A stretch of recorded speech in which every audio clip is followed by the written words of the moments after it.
Aluvión de agua y lodo cayó sobre Santiago como consecuencia de la torrencial lluvia. Utilizando cuerdas y arriesgando sus vidas. 11-20 horas cuando un aluvión irrumpió por la quebrada de Macul.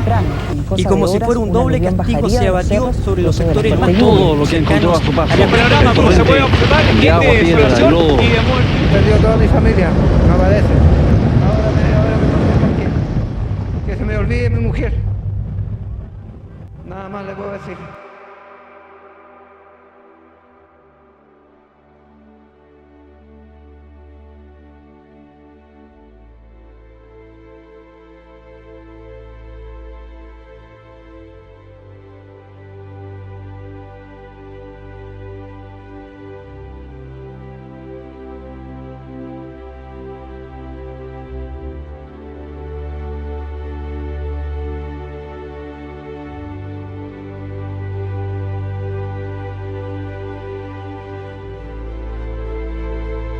El 3 de mayo de 1993, un gran flujo de barro, rocas y troncos bajaron por la quebrada de Macul.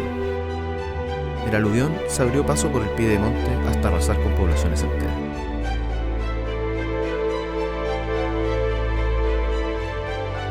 Tras una mañana de intensas lluvias e inundaciones, una primera ola de un denso barro y troncos llegaría a inundar las poblaciones El Progreso, El Esfuerzo, La Higuera y Fernando Domínguez. El daño era vasto, pero aún no completo. Tan solo 10 minutos después, una segunda ola, aún más grande y veloz, esta vez compuesta de gigantescas rocas, arrasaría completamente las poblaciones, dejando en ese entonces daños materiales totales y la dolorosa pérdida de vidas humanas.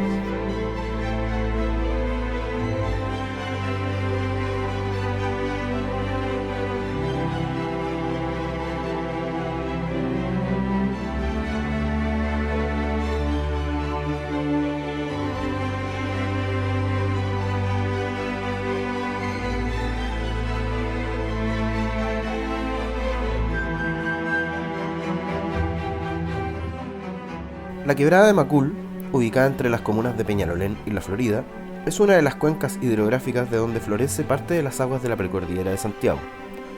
Junto con la quebrada de Ramón, son las quebradas más geológicamente activas del contrafuerte cordillerano. Hoy, convertida en un parque natural, ha sido testigo de muchos cambios en la precordillera, sobre todo en los últimos 30 años.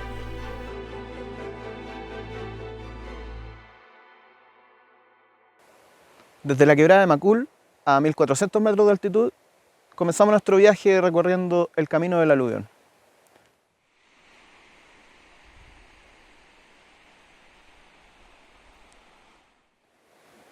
Han pasado 30 años desde que un gran flujo de barro, rocas, detritos, troncos, se llevó viviendas en la parte baja y recorrió justamente esta quebrada que vamos a recorrer el día de hoy, encontrando los lugares por donde pasó. Vamos a partir desde acá, arriba de la cascada de San Juan, y viendo los cambios que ha dejado el aluvión 30 años después.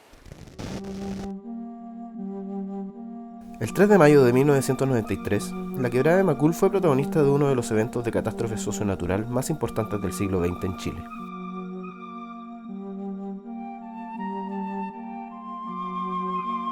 Un aluvión producido en la quebrada terminaría con la vida de casi 30 personas, destruyendo poblaciones completas y dejando a miles de damnificados.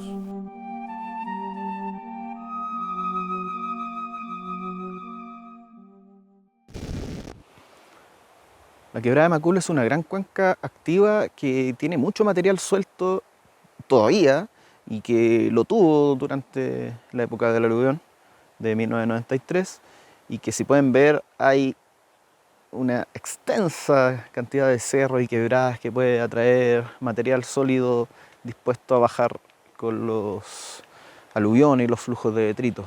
Estamos en la parte donde se junta la quebrada de Macul con la quebrada de la Lagartija, que por ahí ven desde donde baja, muy verde, y es el lugar donde está la cascada de San Juan.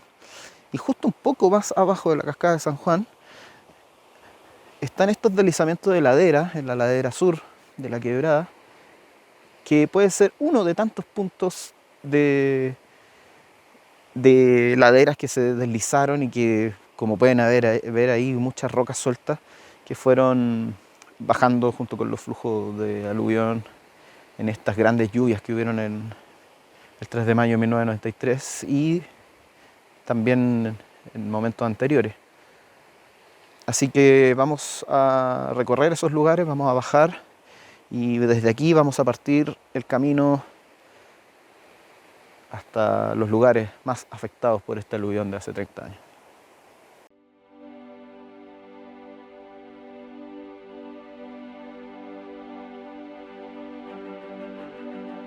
Un flujo de detritos, conocido en Chile como aluvión, es un evento de remoción en masa, es decir, un desplazamiento de material sólido proveniente desde las montañas, producto de la fuerza del agua, depositándolo en la parte baja de la cuenca.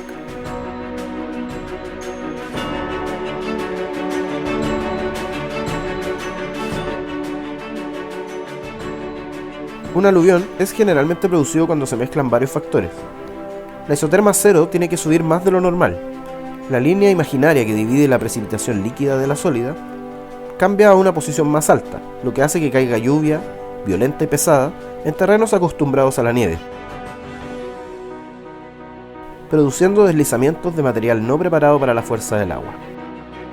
Las rocas y barro se desplazan hacia abajo por la quebrada, aumentando su velocidad, sobre todo cuando la pendiente es muy inclinada. El desprendimiento de las laderas es ayudado por efectos antrópicos como la deforestación. Los árboles nativos permiten afirmar el terreno con sus raíces, pero sin árboles estos se desprenden fácilmente. Finalmente, el flujo de barro, rocas y troncos de árboles exóticos llegan a la parte baja de la cuenca, abriéndose como abanico en lo que se llama cono de deyección.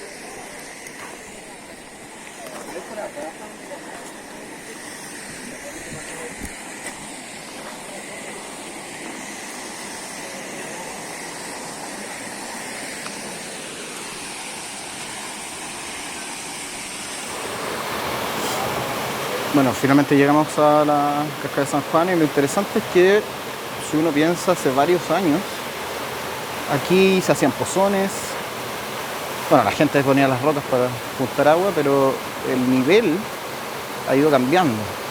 El sedimento sigue corriendo año tras año, tormenta tras tormenta, lluvia tras lluvia, se va juntando este sedimento. Justamente aquí se hace un cuello de botella dentro de la quebrada, así que es muy importante cómo se comporta esta cascada para identificar más o menos cómo podría venir un flujo más potente. Aquí las situaciones que tenemos es que evidentemente el río pasa entre dos lechos rocosos de la roca madre, de la formación abanico de la Sierra de Ramón, que si bien se erosiona con el agua, claramente no se fragmenta mucho más, a diferencia de las rocas que están más superficiales en la cordillera, como las que vamos a ver ahora. Por lo tanto, estas rocas que caen son rocas que vienen de mucho más arriba.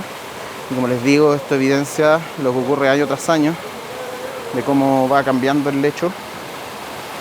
Y esto puede dar cuenta de lo que podría pasar en situaciones peores. Además, aquí se junta con la otra quebrada, que es la quebrada de la Lagartija, donde, además junta un poco más de flujo.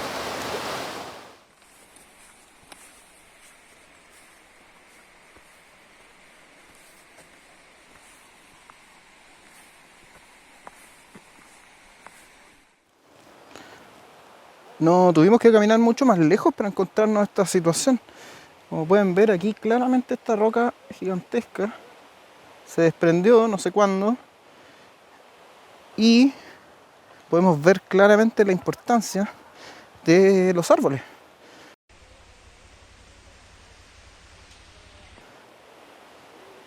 Fueron los árboles que incluso secos, por la temporada de sequía que hemos tenido en la zona central, atajaron evitando que esa roca llegara más bajo. Así de inestable es la quebrada de Macul en este momento.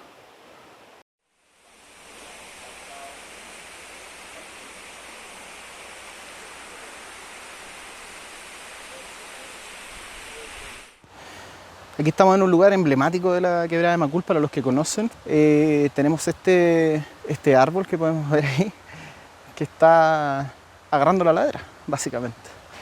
Como les decía, este árbol es emblemático de este lugar. Es un peón moñoso que, bueno, ha rebrotado, pero aquí podemos ver cómo tienen una capacidad increíble de retener las laderas y evitar que se derrumben, como vimos que los árboles también pueden agarrar las rocas que caen. Aquí podemos ver que las raíces también agarran rocas para evitar caer. Pero lo importante acá, algo más interesante, que no solo son raíces del peumo, sino que también, a raíz de la situación, está creciendo un pequeño guayacán. Y los guayacanes son árboles muy importantes porque justamente crecen en lugares de roquerío, y justamente como crecen muy lento y tienen madera muy dura, cumplen esa función de atajar laderas. Entonces probablemente con el tiempo esta erosión o se detenga gracias al guayacán, o finalmente ceda el terreno. Esa mañana, la zona central fue azotada por un frente cálido con la isoterma cero a unos 3.700 metros de altitud, generando potentes lluvias en la altura, derritiendo la poca nieve que había caído los días anteriores. Aquí llegamos a otro punto importante en el desarrollo del aluvión de 1993. Estamos en el sector de la U, precisamente en el mirador El Río. Y este lugar, bueno, vamos a estar haciendo varias paradas aquí, pero desde acá queremos mostrar dónde va el río. De partida ya se nota un poco de la ladera sur, fracturada, erosionada, cortada por el río, pero lo importante que tenemos que notar acá es la curvatura que hace el río, que viene en esa dirección, hace esta curva y aquí cambia, chocando con el, bueno, está tapado y vamos a ir más allá, chocando con el lecho rocoso y desviándose, y eso provocó algo importantísimo aquí a nuestros pies, que lo vamos a ver desde la otra perspectiva.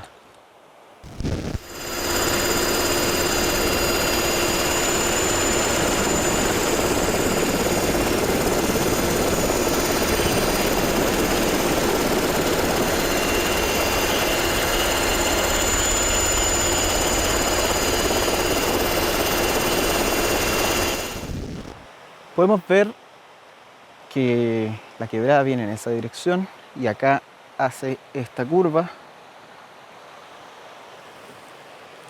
y cambia completamente la dirección del agua. Sin embargo, el flujo aluvional que viene desde ahí arriba va a chocar directamente con la ladera de acá.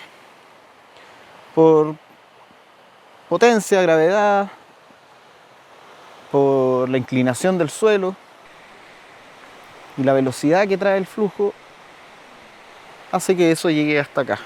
Imagínense rocas gigantescas como las que hay abajo, incluida esa gigantesca de ahí, entre barro de color grisáceo medio oscuro, con una lluvia torrencial donde vemos escurrir agua y rocas por todas las laderas, donde están cayendo en cada ladera pedacitos de roca, incluso algunos arbustos que no alcanzaron a agarrarse, y todo eso chocando directamente con esta pared, lo que comenzó a socavar por debajo del muro y hizo que parte de esta ladera, no toda, se desprendiera, un hecho que ha pasado durante varios siglos probablemente, pero que también ocurrió durante el 3 de mayo. Se desprende esta ladera y genera, imagínense, las miles de toneladas de material, y genera que el flujo se alimente de muchas toneladas y corra por el resto de la quebrada, inundándolo todo.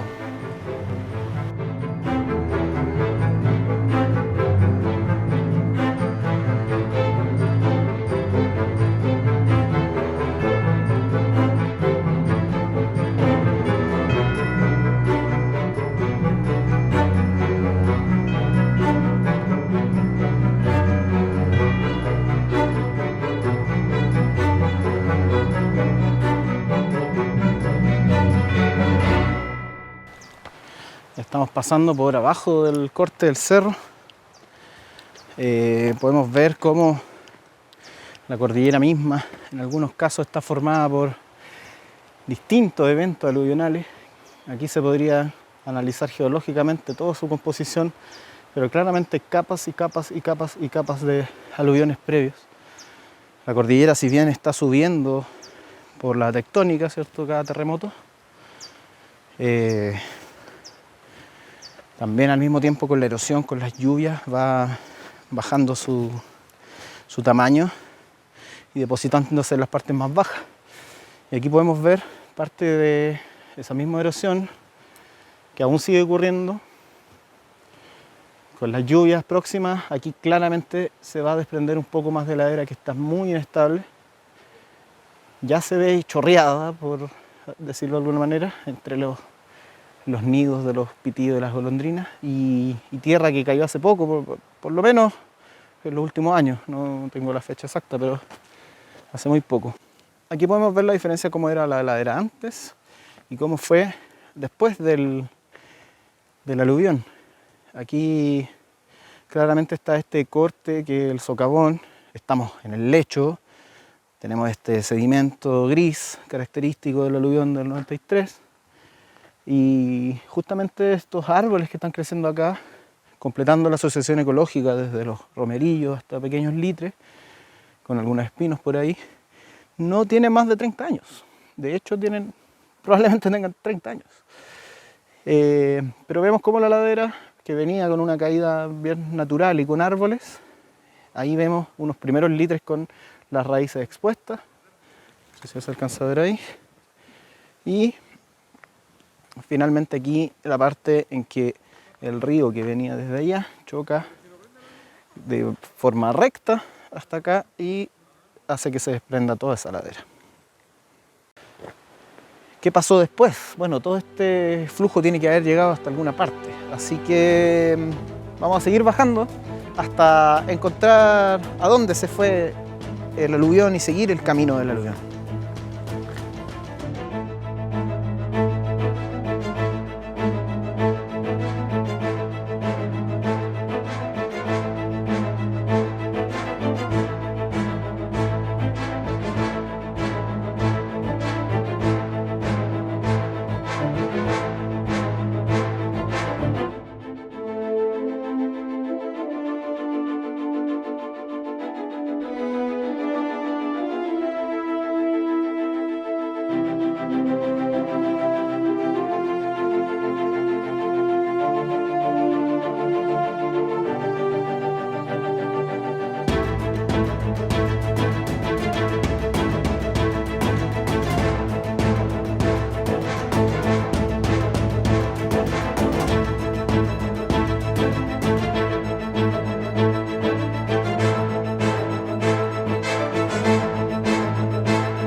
Me encuentro en la parte baja de la quebrada de Macul, justo antes de salir del encajonamiento de entre los dos cerros y proyectarse hacia el piedemonte, hacia la parte de la baja de la precordillera. Aquí el flujo se fue encajonando por última vez antes de salir y generar lo que se llama el cono de deyección, sin antes pasar por todo lo que es el canal de la quebrada hacia la parte urbanizada. Ya vamos a ver eso. Pero el suelo que estoy pisando en este momento es parte de lo que dejó el aluvión del 93 y esta parte es importante porque acá se desvían algunas partes nuevamente porque la quebrada hace unas curvas y el agua tiende a seguir en línea recta por donde lo lleve la pendiente con la fuerza y la velocidad que trae. Así que vamos a ver los lugares donde se desbordó la quebrada en primera instancia, en la primera ola que tuvo este aluvión y luego avanzó y cómo ha cambiado el panorama porque también se han construido obras para mitigar que esto vuelva a ocurrir. Vamos a ver si son efectivas o no.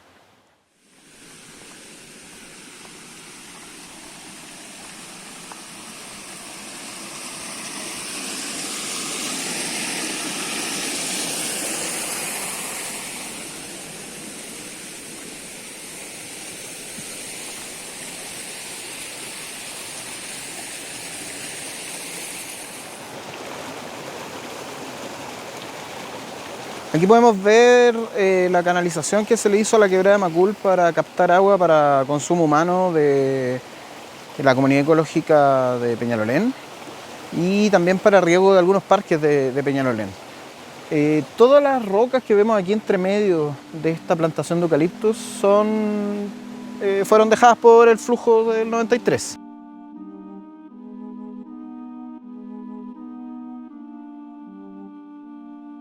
El ápice de la quebrada había sido deforestado y reemplazado con plantaciones de árboles exóticos, no preparados para recibir la fuerza del aluvión. El resto del piedemonte también estaba desprovisto de vegetación para dar espacio al ganado y plantaciones agrícolas.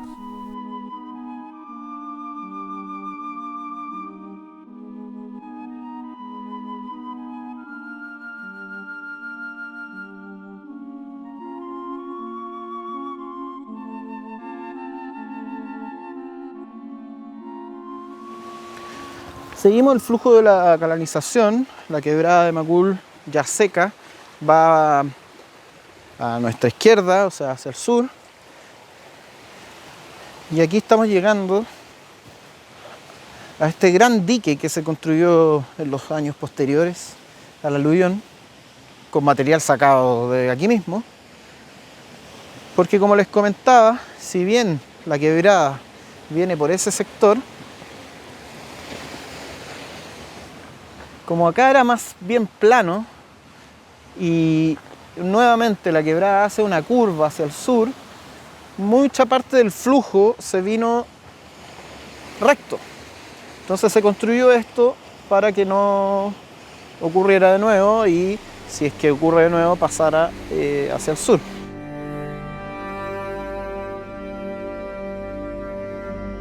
Hasta ayer por la mañana esta era la entrada de la casa del administrador del fondo.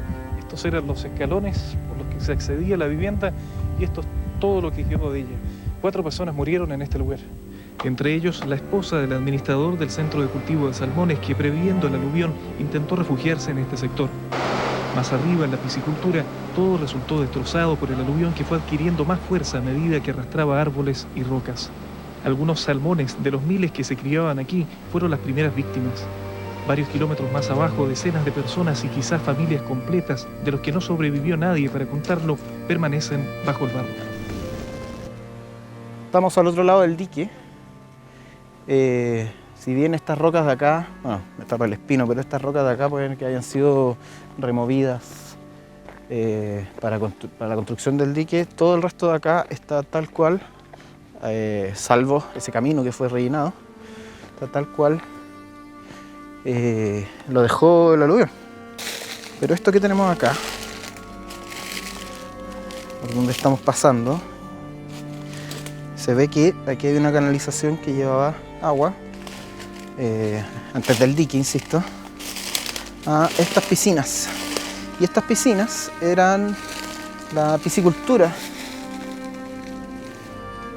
que quedaron, bueno, colmatadas de barro. No sé realmente si acá se excavó para encontrarlas de nuevo, no tendría ningún sentido. Pero sí quedaron abandonadas, hay unas tablas ahí. Está lleno de zarzamora, así que no sé si meterme, pero son poquitas, son cuatro piscinitas donde tenían salmones y truchas, si es que no me equivoco. El aluvión del 93 no era algo nuevo. Los pobladores aún recordaban lo ocurrido el año 86, con las mismas lluvias que desbordaron el río Mapocho. Pero incluso un par de meses antes, la madrugada del 25 de diciembre de 1992, ya había ocurrido otro pequeño aluvión que había traído rocas y troncos hacia la parte baja de la quebrada, que afortunadamente no se desbordó en esa oportunidad. Esto lo tuvieron muy presente los pobladores de la vecina quebrada de Locañas, donde sí hubo afectación de algunas viviendas y caminos. La situación ocurrida el 3 de mayo de 1993 no era algo inaudito, ni mucho menos algo que no se pudiera prever, incluso habiendo estudios previos que fueron ignorados por las autoridades. Finalmente salimos ya del que llamábamos encajonamiento, entre medio de los cerros, y aquí la quebrada empieza a irse por el piedemonte, donde debería depositarse todo el sedimento. Sin embargo, siguió por la canaleta hacia abajo. Pero antes de ver esa parte del camino del aluvión, hay otra parte. en que el aluvión se desvía por acá. Como vimos, aquí hay una curva y viene recto hacia acá por todo lo que era el lecho que vimos, donde están los eucaliptos, pasando por la piscicultura y finalmente los sedimentos más pequeños se depositan acá. Vamos a ver dónde quedaron. Esta tarde Tele 13 fue el único medio de prensa que llegó hasta el sector más alto de la quebrada de Macul, donde se originó la aluvión. En el lugar 2 torres de alta tensión fueron derribadas por el agua, las piedras y los árboles que arrastraba la corriente. Estas pesadas estructuras estaban dentro del fundo perteneciente a Juan de Dios Vial, donde también hubo otros problemas. Estamos en el camino de la línea de alta tensión y esto que vemos acá, casi planito, es el sedimento de este pequeño brazo del aluvión que se vino por la ladera norte. Todavía se ve como las pequeñas piedrecitas. Esto tiene que haber sido en su momento muy viscoso. Tapó todo lo que había acá, quedó totalmente tapado.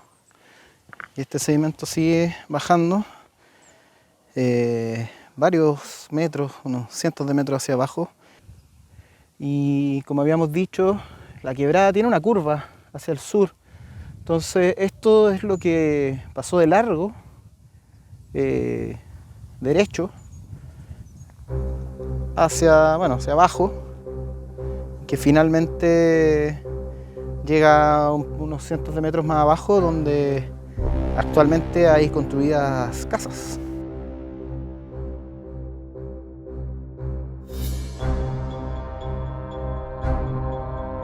En los años siguientes se construyeron una serie de obras para contener un evento similar.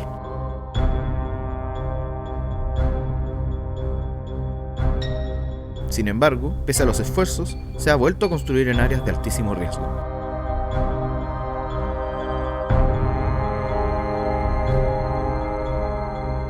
Nos encontramos ahora en el ápice de la quebrada, punto donde la quebrada sale de su encajonamiento de los cerros y se dirige hacia el sur.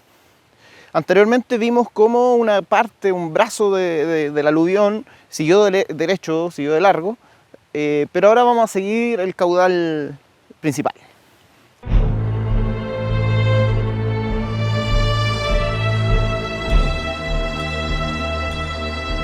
Seguimos en el punto donde está esta gran plantación de eucaliptus, que ya existía para la época del aluvión y fue la principal fuente de madera, palos, troncos que arrastró el flujo.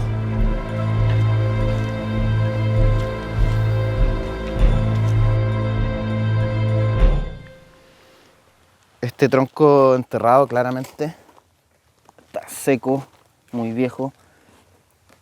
Claramente era un árbol que se vio arrastrado. Todo este flujo del 93.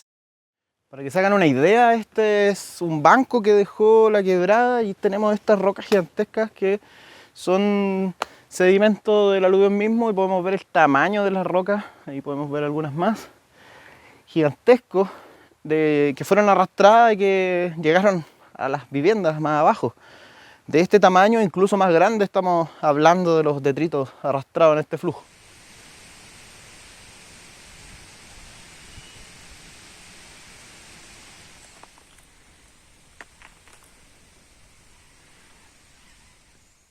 Aquí llegamos a la parte que ya fue intervenida después del aluvión de 1993 y vamos a ver que no todo fue dejado tal como estaba.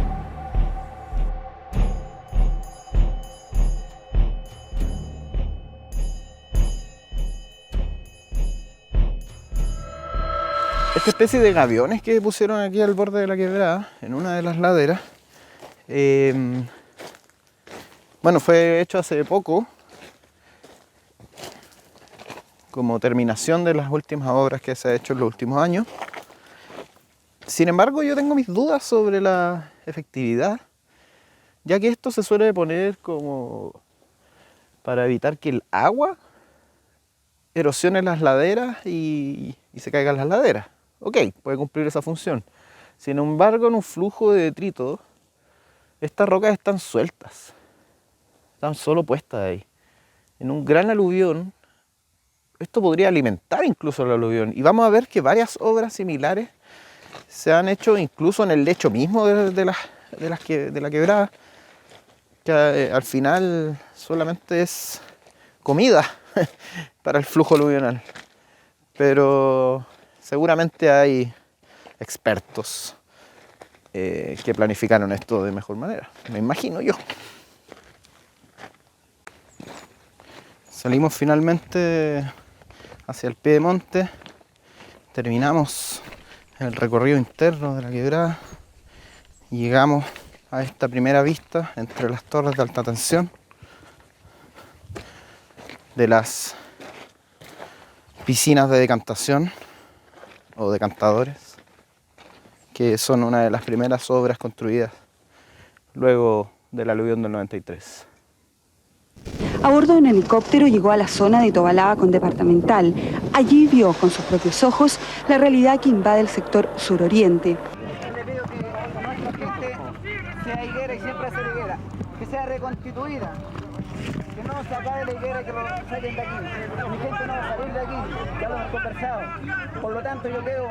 Mire, yo ayer firmé un decreto para comprar los terrenos que quedan aquí mismo, pero no en la quebrada, sino que pero en el mismo, absolutamente en el mismo sector. Usted comprende que reconstruir en la misma quebrada es un riesgo muy grande. ¡Ocupe toda la fuerza, señor Elwin, para trabajar ahí arriba! ¡Aquí está Carabineros solo aquí! Señor presidente, yo le ¡Aquí pido están las palas! lo que le voy a decirle, si la quebrada se hubiera limpiado, hasta mismo arriba no hubiéramos tenido este problema.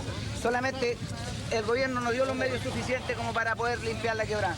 Yo hoy en este momento ¿Estoy echando la culpa al no le echo la gobierno? culpa al gobierno, le digo que era falta de limpieza. Era falta de limpieza. Yo tengo oficio en la cual dice que realmente no se limpió. Por lo tanto, yo ahora le pido que no lo expulsen de nuestra higuera. No se trata de expulsar a nadie. Tú lo sabes, es construir la nueva población en los terrenos del INP, las parcelas que... Eso es para nuestros allegados, para nuestros allegados. Están los hasta arriba. No estoy ni ahí con eso, pero por mi gente yo estoy luchando. Y aquí he estado acompañando a mi gente hasta última hora, la voy a ver a los albergues, he estado hasta tarde en la noche y hoy yo le pido a su excelencia que él respete nuestro derecho de vivir. Nosotros somos higueranos, no los vamos a ir, señor presidente. 2 meses después del aluvión, el gobierno de Patricio Aylwin modificó el Plan Regulador Intercomunal de Santiago, entre otras cosas para generar zonas de exclusión, es decir, áreas de protección al borde de las quebradas donde no estará permitido construir por seguridad. Sin embargo, en 1994 crearían el nuevo Plan Regulador Metropolitano de Santiago, cambiando 80.000 hectáreas de suelo agrícola por suelo urbano y subiendo el límite urbano en la precordillera, que antes era el Canal San Carlos, a la cota de 1000 metros de altitud, con esto permitiendo la urbanización de la precordillera en áreas de riesgo aluvional. Afortunadamente, gracias a la presión de vecinas y vecinos y agrupaciones socioambientales, las piscinas decantadoras se han ido limpiando con el tiempo. Sin embargo, ahí podemos ver el nivel al que ha llegado el sedimento posterior al aluvión, posterior a la construcción de estas piscinas decantadoras. Recordemos que estas tienen aproximadamente 29 años. Se puede ver el nivel hasta donde llega. Esto tiene más o menos unos 8 o 10 metros como máximo. Y está llegando por lo menos a 6 metros desde la base. Pero en años anteriores ha sido distinto. Por lo general, este desagüe se va tapando con troncos, con ramas, etc. Y en los años posteriores al aluvión, donde todavía había mucho más lluvia, estas piscinas se llenaban de agua. De hecho, habían unos letreros que decían no bañarse, no son piscinas.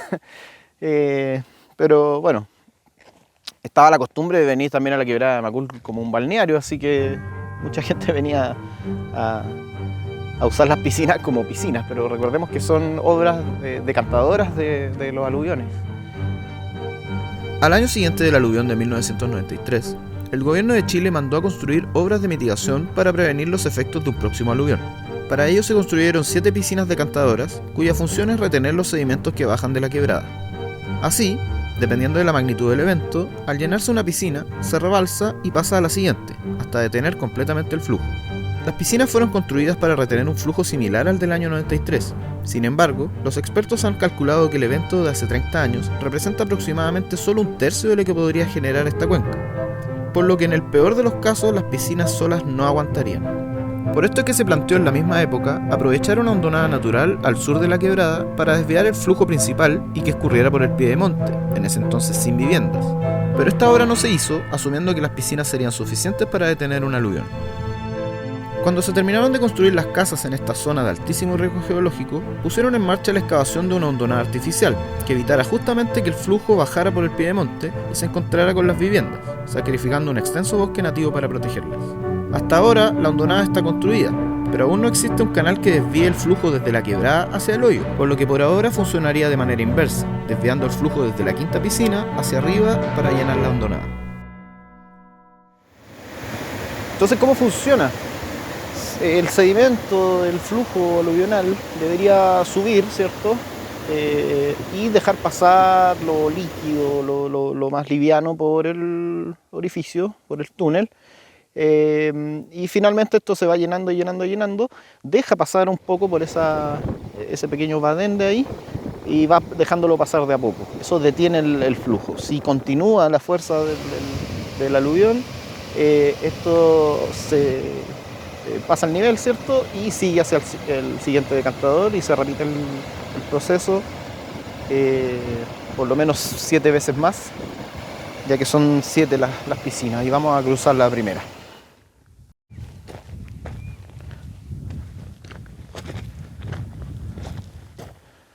Este túnel tiene unos 2 metros de alto, sin embargo, como hay sedimento se hace un poco más pequeño. Podemos ver que mi cabeza llega al techo, pero hacia abajo el sedimento se va bajando, se va achicando un poco, entonces es más fácil caminar. Ahí podemos ver el suelo original sin la sedimentación. Y al salir del túnel, ¿qué nos encontramos? Con otra piscina de decantación y una urbanización que llega hasta acá arriba.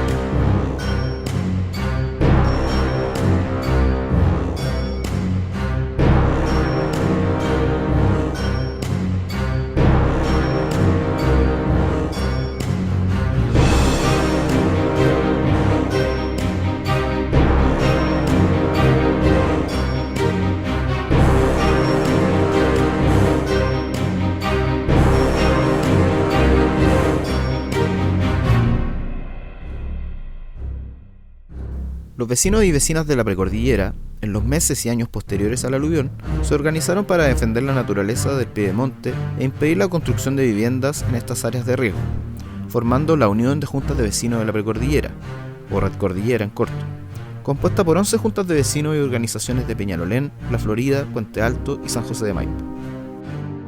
En La Florida se dio una gran lucha por modificar el plan regulador comunal a través de un plan seccional que bajaba la densidad permitida para construir, lo que en esa época se veía como una buena solución para impedir los megaproyectos inmobiliarios. La gente que defendía la precordillera realizó muchas manifestaciones para acelerar el proceso de aprobación del plan seccional, que se veía entrampado por las instituciones del Estado que buscaban que no ocurriera. La lucha ciudadana fue tal que finalmente se pudo aprobar el seccional en el año 1996. Sin embargo, el alcalde Gonzalo Duarte y su directora de obras Mariela Bacaro, a espaldas de las comunidades, ya habían aprobado previamente un megacondominio en la precordillera, lo que hoy conocemos como Alto Macul, de la empresa Macalto S.A., propiedad de las familias Sarkis, Cueto, Casis y Pablo Salaquet, quien más adelante sería alcalde de La Florida para proteger la construcción de su proyecto, eliminando en 2001 el plan seccional que tanto costó ser aprobado. Algo similar ocurriría en Peñalolén, con los condominios del sector de Las Pircas y la Universidad Adolfo Ibáñez, con una lucha ciudadana para intentar impedirlo y un Estado que finalmente permitió la densificación del piedemonte. Entre 1997 y el año 2000 comenzarían las obras de construcción de viviendas en ambas riberas de la quebrada de Macul, azotada tan solo unos años antes por un gran aluvión. Y como ocurrió que se construyeron casas donde nunca debió haberse construido nada, se tuvieron que hacer más obras y gastar mucho más dinero para poder salvar a estas personas que ahora viven en una área de altísimo riesgo de un posible aluvión. Yo recuerdo este lugar. Aquí había bosque nativo, tal como lo podemos ver al fondo. Había una gran plantación de eucaliptos también, que fue cosechada cuando se comenzó a excavar este hoyo gigantesco.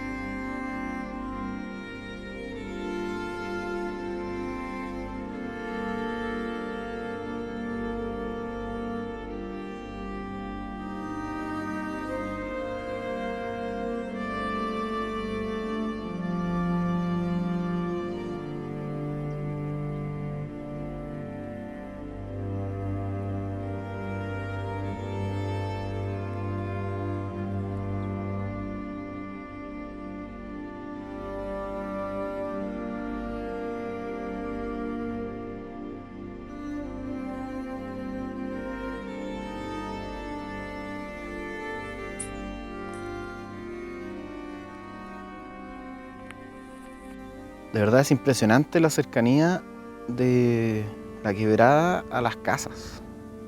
Y podemos ver que a lo largo de la quebrada las casas están a escasos metros de por donde pasó el flujo aluvional de 1993.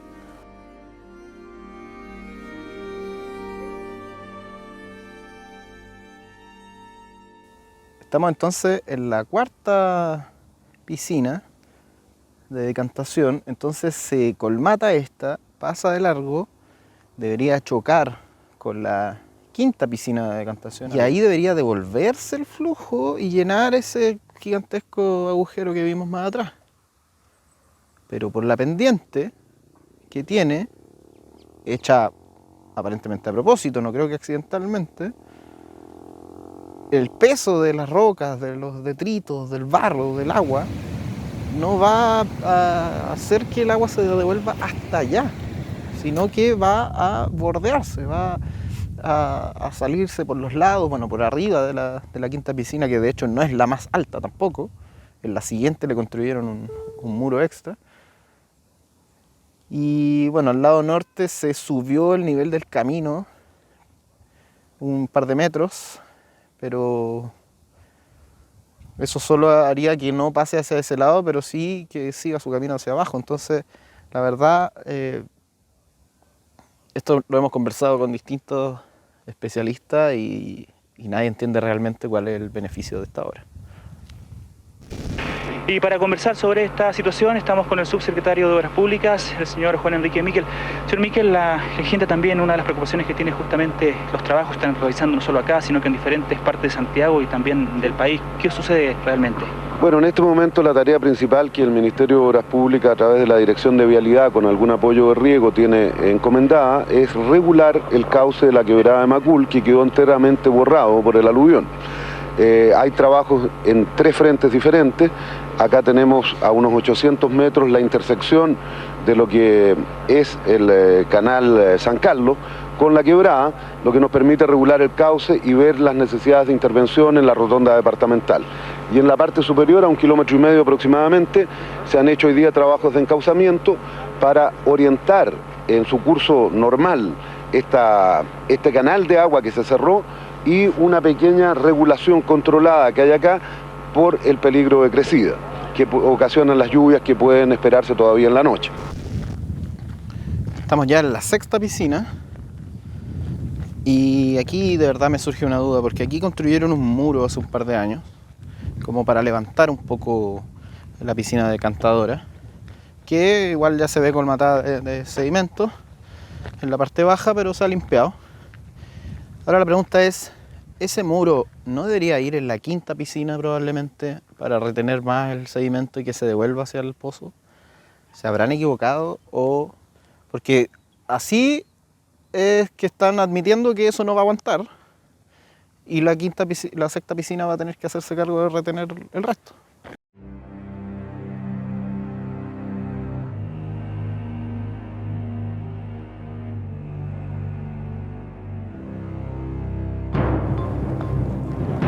Estamos llegando a la séptima y última piscina. Y el sedimento que vemos al lado norte es sedimento del aluvión del 93, donde ahora hay una reforestación de árboles nativos, muy bienvenida. Esto que vemos acá fue otro de los brazos que se desprendió del flujo principal hacia el lado norte y que chocó con la extracción de áridos de Petrosquilín. Y en este flujo, sobre este brazo del aluvión del 93, se están construyendo nuevas viviendas.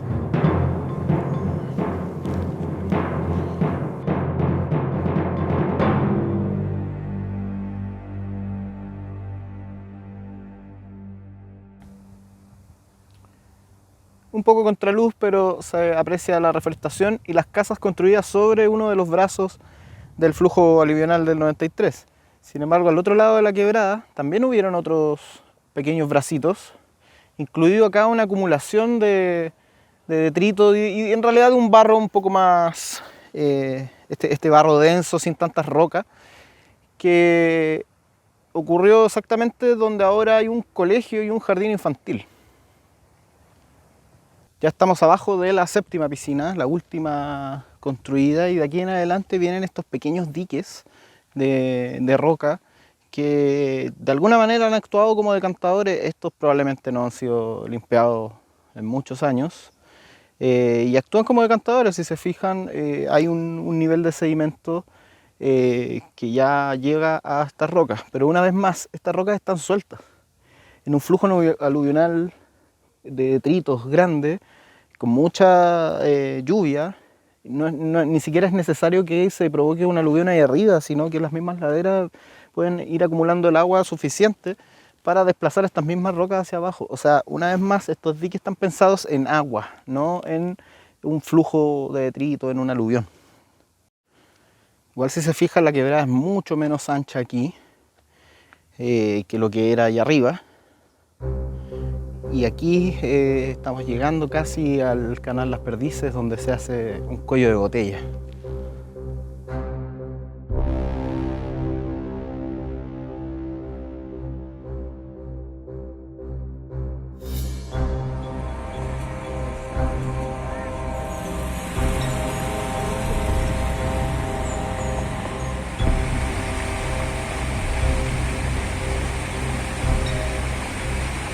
Estoy en el puente del canal Las Perdices, lugar donde el aluvión de 1993 comenzó a abrirse paso hacia las casas.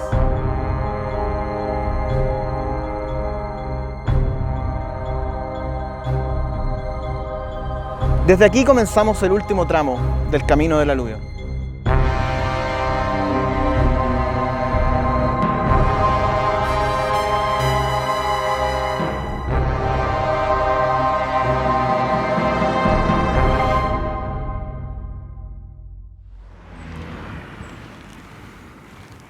Y como bien decía, acá se generó este cuello de botella que hizo que justamente en esta parte que estamos caminando, entre estas parcelas y la calle departamental, se abriera finalmente este abanico aluvional conocido como cono de deyección, donde se expandió todo el material que traía desde arriba el flujo aluvional entre palos, troncos, rocas y mucho barro.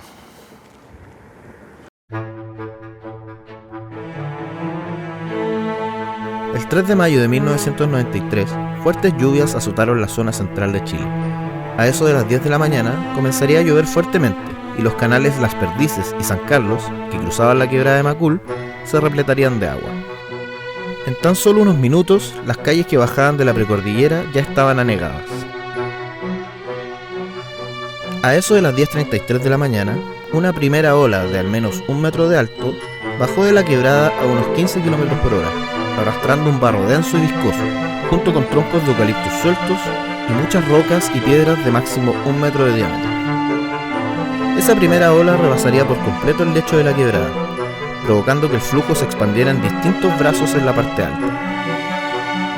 Al pasar por el canal Las Perdices, el flujo se acorraló en un cuello de botella, acumulando material en el puente El Convento hasta derribarlo.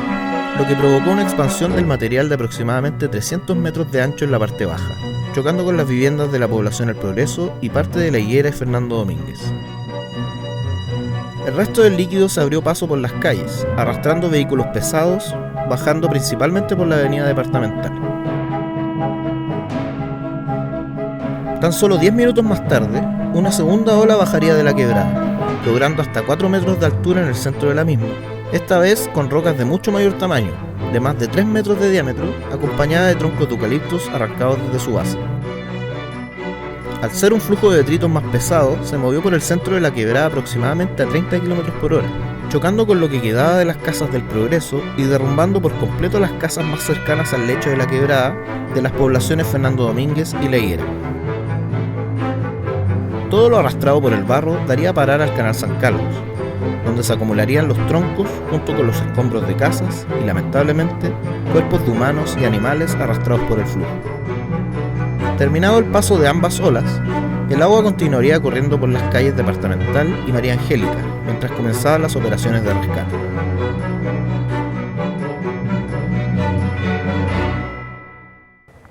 Mientras pasamos por estas rocas gigantescas, podemos ver que aquí comienzan unos cerros de sedimento que no fue tal cual como lo dejó el aluvión, sino que aquí se acumuló la tierra y el barro y las rocas que se sacaron de las poblaciones arrasadas. Y al frente tenemos el parque conocido como Parque Las Piedras o Parque de los Conejos, donde originalmente estaba emplazada la población El Progreso.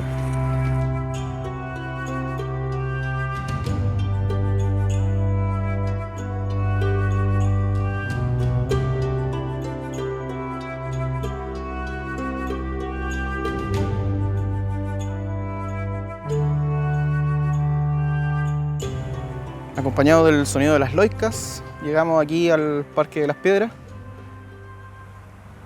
donde originalmente se emplazaba la población El Progreso y que actualmente es uno de los parques más bonitos y biodiversos de la Florida. Es bastante tranquilo, así que de verdad es uno de los parques más bonitos y que recuerda justamente a las víctimas del aluvión.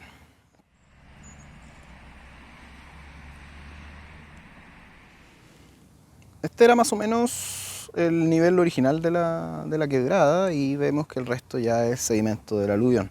Si bien no era absolutamente plano, más bien escarpado el sector, podemos ver cómo desde ese cuello de botella aquí se abre todo y arrasa finalmente con la población El Progreso, la primera en recibir el gran impacto del aluvión.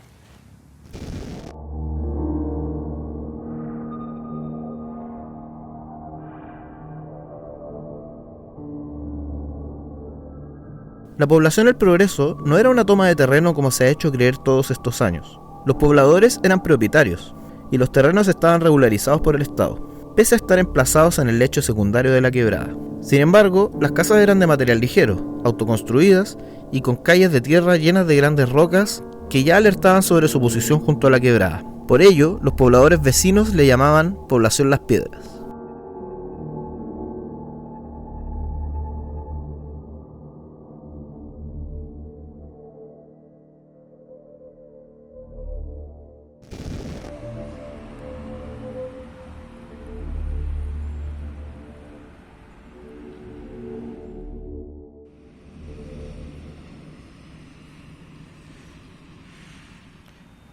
Siguiendo el camino del aluvión desde la parte alta hacia abajo, este es el primer memorial que se encuentra recordando a las víctimas. El monolito fue entregado por la Unión Comunal de Juntas de Vecinos de la Florida para el 4º aniversario del aluvión, en plena lucha contra los megaproyectos inmobiliarios que se querían construir en la precordillera.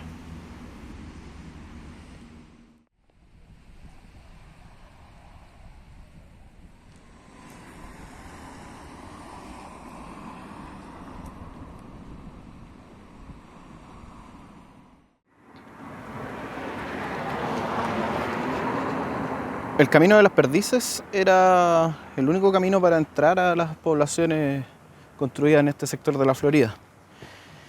Después del aluvión se hizo un pequeño camino que bajaba por la quebrada y después volvía a subir.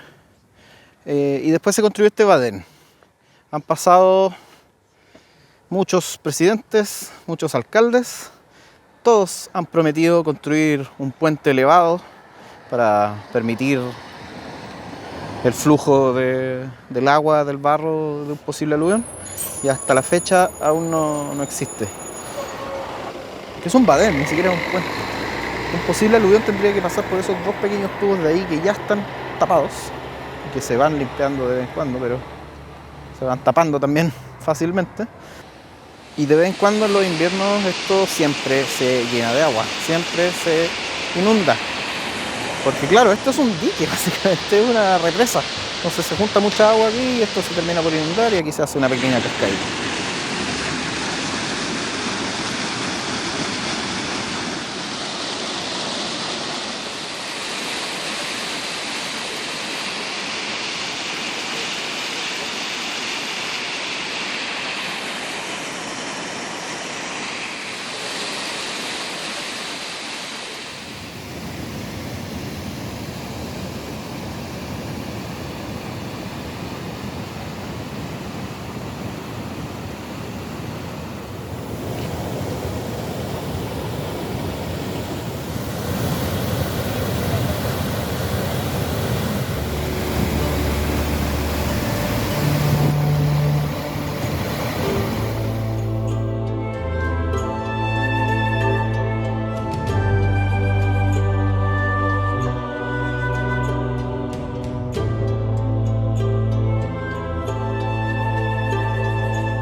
Antes de cruzar a este emblemático edificio, igual es necesario hacer una mención a esta plaza que está al frente. Cuando ocurrió el aluvión, todo este lugar también obviamente se llenó de barro, aunque las poblaciones estaban justo al borde de la quebrada, y esta calle se convirtió en un río que además se formaba un pequeño brazo del aluvión y de la quebrada. La quebrada, como se llenó de sedimento, el agua después del evento tuvo que escurrir por acá. Y este sector de acá al frente era una cancha de tierra que vivió mucho evento social. Se hacían, por supuesto, partidos típicos de fútbol de barrio entre las poblaciones del Progreso y de La Higuera, que estaba al frente de la quebrada, al otro lado. Entonces acá se jugaban los clásicos. Gran parte del trabajo por generar y cuidar esta plaza fue de un querido vecino de la población El Esfuerzo, también sobreviviente del aluvión, don Juan Canales. Y en su honor ahora la plaza lleva su nombre.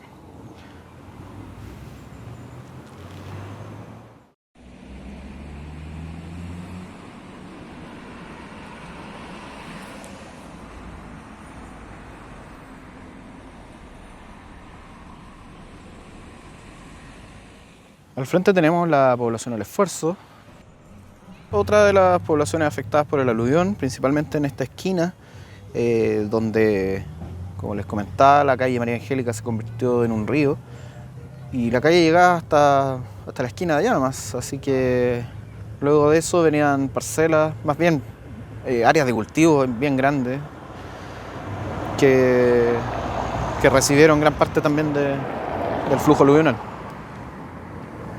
Y si nos fijamos, el nivel de la calle y de la plaza distan mucho. Claramente la plaza está mucho más arriba que las casas que originalmente estaban acá. Como les mencionaba, esto era una cancha y fue muy importante este lugar para el rescate de las personas porque aquí estaban en dirección a la posta rural, acá en el sector de Las Perdices, las parcelas que están un poco más arriba, que fue el primer lugar de atención de los heridos y también en esta cancha podían aterrizar los helicópteros, ya que como la mayoría del flujo iba por arriba, parte de la cancha no sufrió gran inundación y los helicópteros del puente aéreo que se hizo en ese momento pudieron aterrizar para rescatar a las personas. Por lo tanto, esta cancha, actual Plaza Juan Canales, es muy importante también en la historia del aluvión.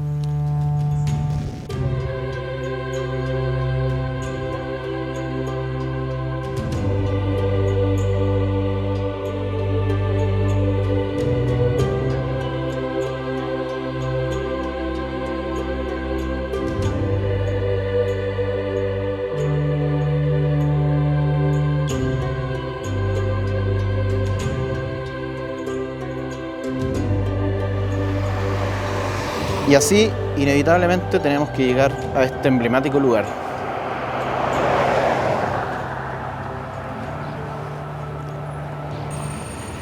La leyenda en torno a este lugar cuenta que fue el único edificio que quedó en pie tras el aluvión.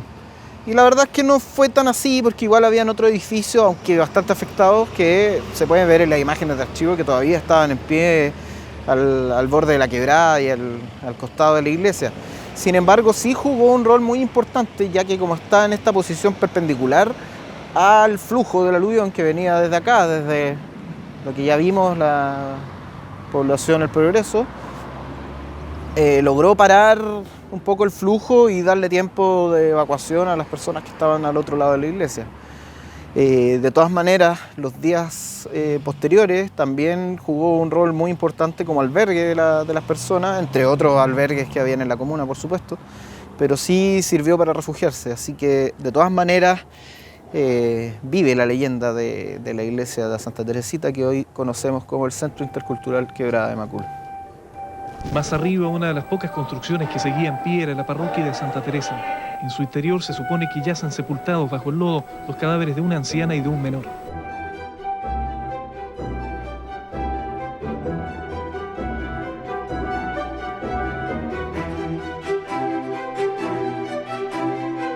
Y el único edificio en pie que quedó fue la iglesia, como un testimonio mudo de esta tragedia que se abatió sobre Santiago. Durante mucho tiempo, antes de que se pintaran estos murales en el Sigma, se podía ver la mancha del barro que llegó hasta aproximadamente a este nivel, que podemos ver también en las imágenes de archivo. Más o menos 2 metros de barro chocaban contra la iglesia y la iglesia misma parando el flujo para que no pasara a los sectores de atrás. Pese que los terrenos eran del Serviu y se había hecho un área de exclusión, los vecinos y vecinas del sector del Esfuerzo, Las Perdices y la Precordillera en general lucharon para mantener la iglesia como un centro ecuménico, intercultural, para poder hacer actividades. Y gran parte de esa lucha la llevó el querido vecino don Juan Alcaíno, que lamentablemente falleció hace aproximadamente 1 año. Y justo antes había sido reconocido como hijo ilustre de la Florida, a petición de sus familiares, vecinos, vecinas, que veían en él el gran esfuerzo que había hecho para mantener este espacio, cuidarlo y tenerlo como un memorial de las víctimas.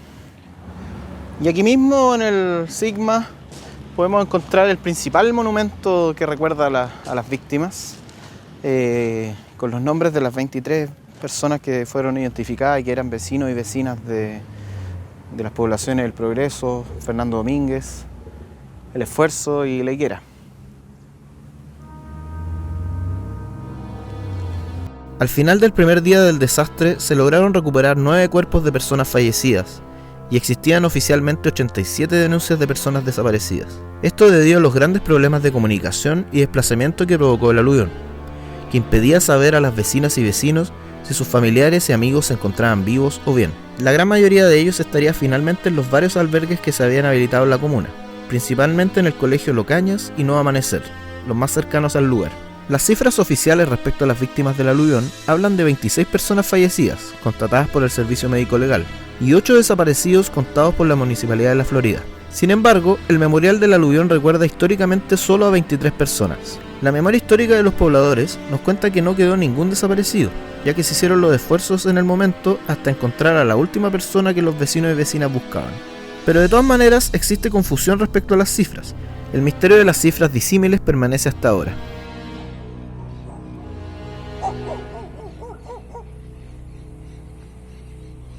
Continuamos recorriendo el camino del aluvión después de una lluvia y nos vamos a alejar ahora del Sigma para seguir recorriendo la quebrada en el lugar más afectado por el aluvión de 1993. Y vamos a recorrer este lado de la quebrada ya que muy poca gente conoce que debajo de todos estos sedimentos aún quedan restos de la población Fernando Domínguez y sus casas. Vamos a buscarlas.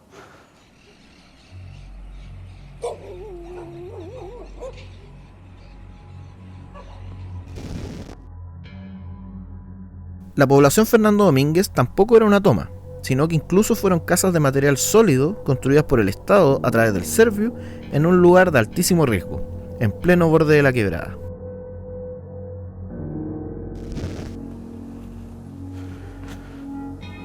Vamos a seguir avanzando, casi no hay un camino acá, así que hay que ir con cuidado.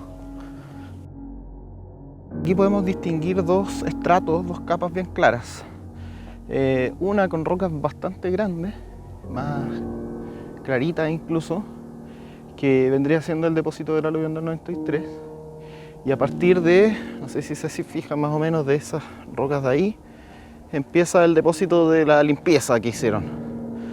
Entonces, el límite más o menos del aluvión tiene que haber sido ese, y de ahí para arriba es lo que fueron dejando cuando limpiaron el resto de las calles, los caminos, etc.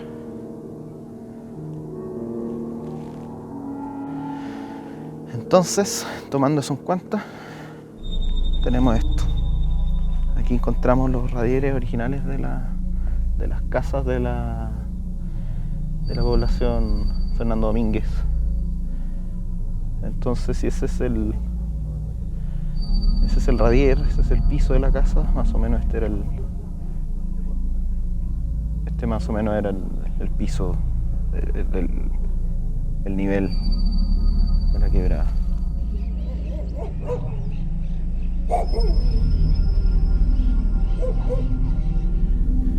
Vamos a avanzar para que se den cuenta del tamaño, no sé si ahí podemos ver, y de la altura. Ya vimos que esta casa está sobrepasada por lo menos unos 3 metros de sedimento. Tenemos otros restos también, pedazos de metal, y vamos a ver otros más adelante.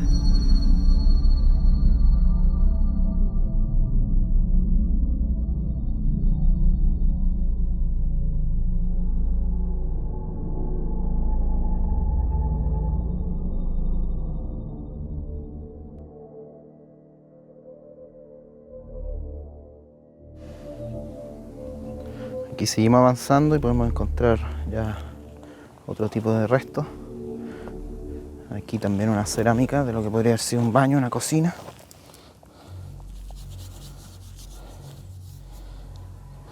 Toda gritada. Albañilería, ¿cierto? Metal. Y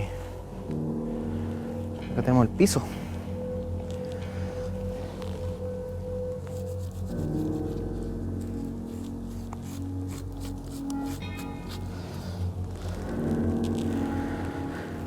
El piso y un muro. Voy a insistir, la quebrada está aquí, está exactamente aquí. O sea, las casas llegaban hasta la quebrada misma. Este era el piso de una casa.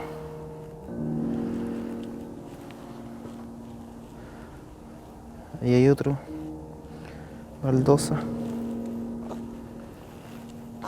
Acá hay otras más.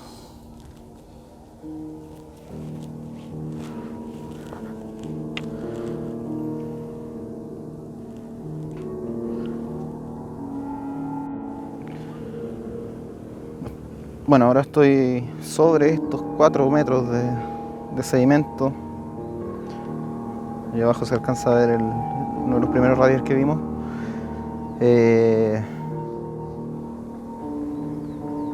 No puedo evitar posicionarme aquí al haber pisado una de las baldosas donde eran casas y sentir un poco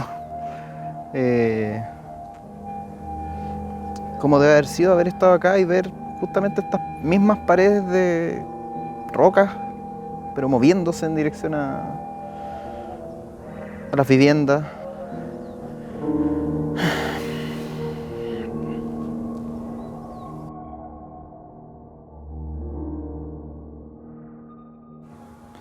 Estoy ahora en el límite donde terminaba la población Fernando Domínguez y también El Esfuerzo, ahí terminaba la calle. Y de aquí abajo ya eran solo terrenos de cultivo, en un parque que vamos a caminar ahora. Estamos recorriendo la parte alta del parque urbano Quebrada de Macul, inaugurado por ahí por el año 2000, aunque se venía construyendo de antes.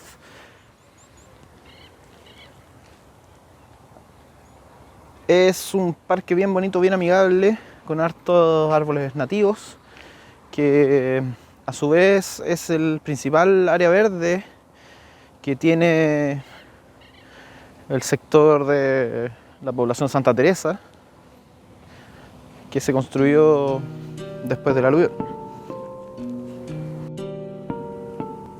Entre medio de las flores acá tenemos una plaquita y una roca pintada que ya está media desvanecida, que también recuerda, como dice ahí, a los vecinos y vecinas y los amigos fallecidos en el aluvión. Y esta placa se puso ya para los 20 años del aluvión del 93. Históricamente, la ladera norte de la Quebrada de Macul está habitada por la población leguera y ampliación leguera, que aún sigue ahí. Sin embargo, desde el año 2020 existe una nueva población al borde de la quebrada. El campamento de Dignidad está emplazado en un lugar donde antes hubieron casas de la población leguera y ampliación leguera, casas que tuvieron que ser demolidas tras el paso del aluvión.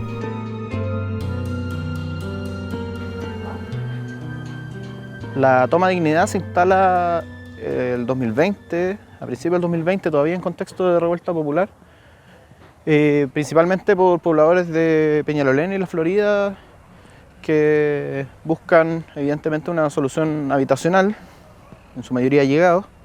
Con el tiempo la conformación de los habitantes del ahora campamento de Dignidad ha ido cambiando y hasta donde sabemos gran mayoría de ellos sí conoce de los riesgos y la historia del aluvión y la Quebrada de Macul.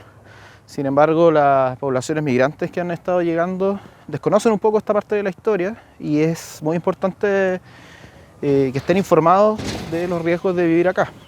Ahora, no es culpa de ellos tener que llegar a estas condiciones extremas de vivir al borde de una quebrada tan peligrosa, sino de un Estado que lamentablemente no vela por el derecho a la vivienda. Y esa es una de las materias importantes que está al debe el Estado de Chile.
Luego del aluvión, se creó la llamada zona de exclusión, que corresponde a un área de aproximadamente 150 metros desde el eje de la quebrada hacia cada lado de esta. La idea era dejar esta zona como inhabitable, por el riesgo ya evidente de vivir al borde de la quebrada.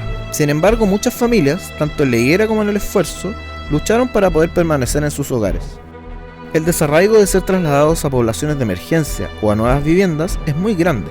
Los pobladores están acostumbrados a su territorio, conocen a sus vecinos y vecinas. Ahí está su historia, sus lazos familiares, y es entendible no querer perder ese tejido social.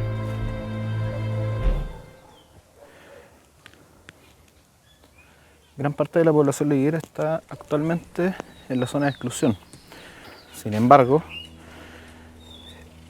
aún vive gente acá que esto mismo les provoca un gran problema porque no pueden hacer ninguna modificación a su vivienda, no pueden arrendarla, no pueden venderla, precisamente por estar en esta zona de riesgo.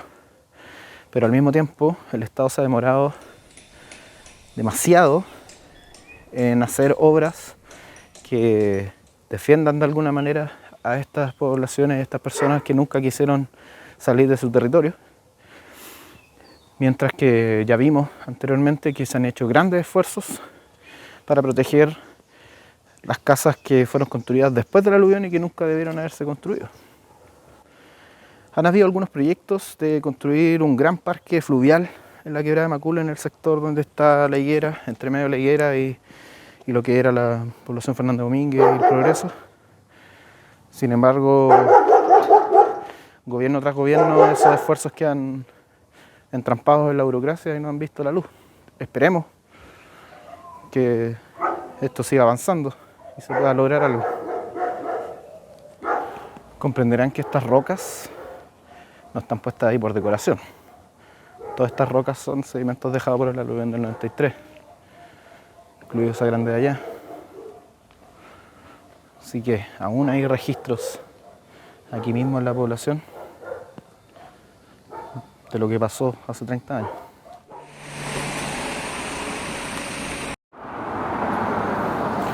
Estamos en la avenida departamental y, como había mencionado anteriormente, gran parte del flujo del aluvión bajó por acá. E incluso cuando ya terminó el evento aluvional de los flujos más densos con rocas más grandes, el agua siguió bajando por departamental y esto se convirtió en un verdadero río. Es por esto que la higuera quedó completamente aislada. Mientras bajaba un río de agua por acá, al otro lado la quebrada hacía lo suyo con barro y rocas. Si bien no fue la población con más víctimas fatales ni destrucción total como lo fue el Progreso y la Fernando Domínguez, la higuera sí fue muy afectada por inundaciones que dejaron grandes pérdidas materiales para muchas familias de por sí vulnerables.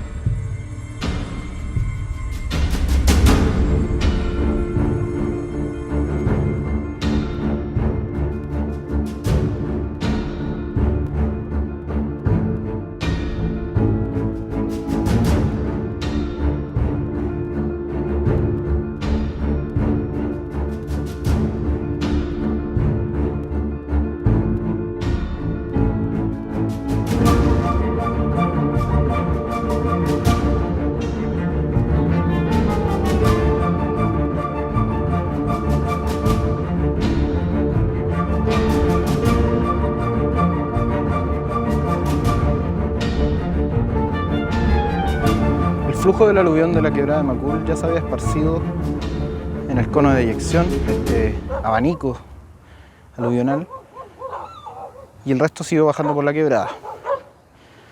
Vamos a conocer el último punto a donde llegó todo lo arrasado por el aluvión. Ese punto azul que estamos viendo es donde actualmente cruza el canal San Carlos. Antiguamente ahí también había un canalón para cruzar el canal por arriba del río de la quebrada, ya que aquí se depositó todo lo que son los palos que venían desde la parte alta de la quebrada, los eucaliptos, pero también las casas, las viviendas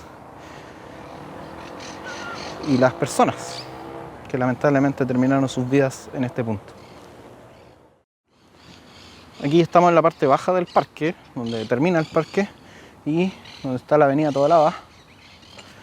Este recinto era un recinto de Hemos, actual Agua Andina, que también fue destruido y también quedaban unos radares por ahí. Sin embargo, ahora hace ocupación una toma, por lo tanto no vamos a entrar para guardar su privacidad, pero sí nos vamos a dirigir a las obras construidas para reparar la canalización del Canal San Carlos, junto con lo que lleva la quebrada de Macul. Bueno, todas estas obras fueron construidas posterior al aluvión para canalizar el flujo y que pase por debajo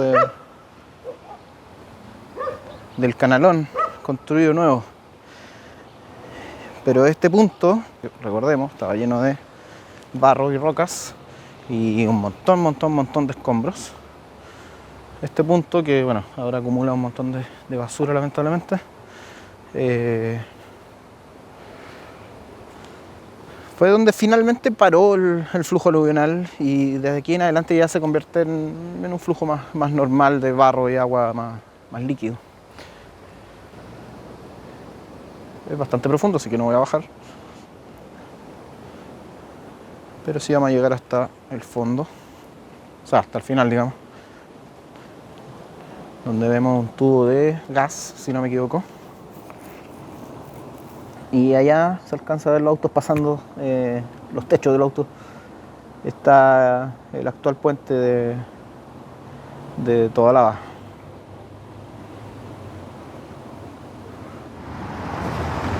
Aquí tenemos este gasoducto.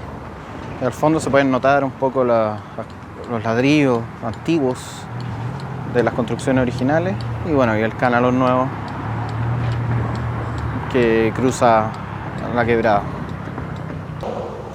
Este puente fue muy importante durante el desarrollo del aluvión, ya que lamentablemente acá, como se ha acumulado todo el flujo, más las construcciones destruidas, también fue el punto donde más cuerpos fueron encontrados. Aquí se dio el gran trabajo de rescate de las personas que lamentablemente fallecieron el 3 de mayo de 1993.